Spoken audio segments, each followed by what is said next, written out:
Lotus au Salon 2010, c'est la révolution. 5 concept cars sont proposés. Des modèles qui arriveront en série très prochainement. Les lignes sont totalement révolutionnaires. À côté de moi, l'Esprit, V8 620 chevaux, 0 à 100, 3 secondes 4. C'est angulaire, taillé à la serpe, super futuriste. Alors ça n'a plus rien à voir avec ce qu'on connaît d'une Lotus. Ça plaît ou ça plaît pas. Je pense que les puristes seront assez déçus. 1450 kg quand même sur la balance. Hein.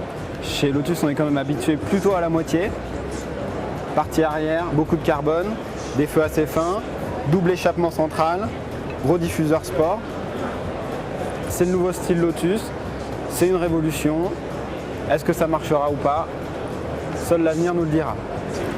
Donc là, c'est le modèle moyen de gamme et on va passer encore au-dessus, encore plus gros, encore plus lourd. C'est parti pour les ternes.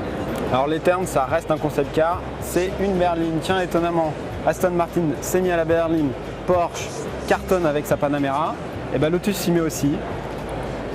Alors pour l'instant, il n'y a pas d'habitacle, hein, c'est juste une coque, c'est une exposition. Alors est-ce que ça sortira un jour ou pas? On ne sait pas. Enfin bon, Lotus annonce son avenir avec du gros, du lourd et de la berline.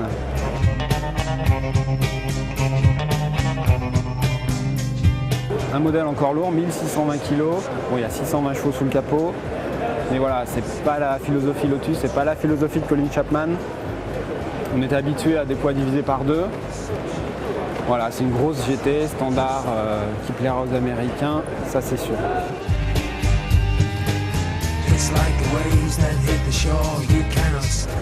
Lotus fait renaître l'élan, 1 tonne 3, 450 chevaux.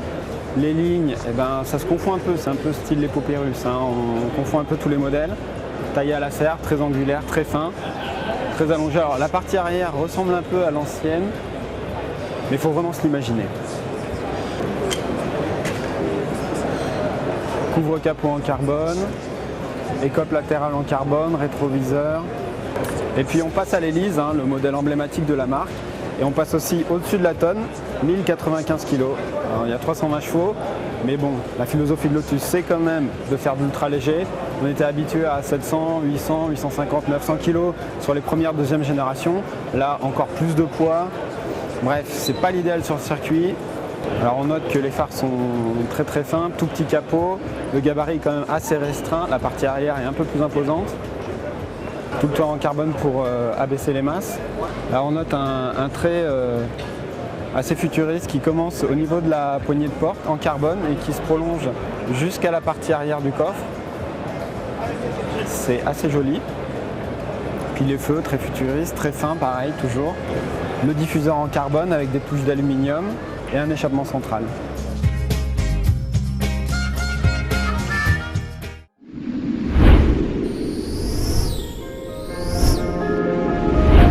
We are people of the universe.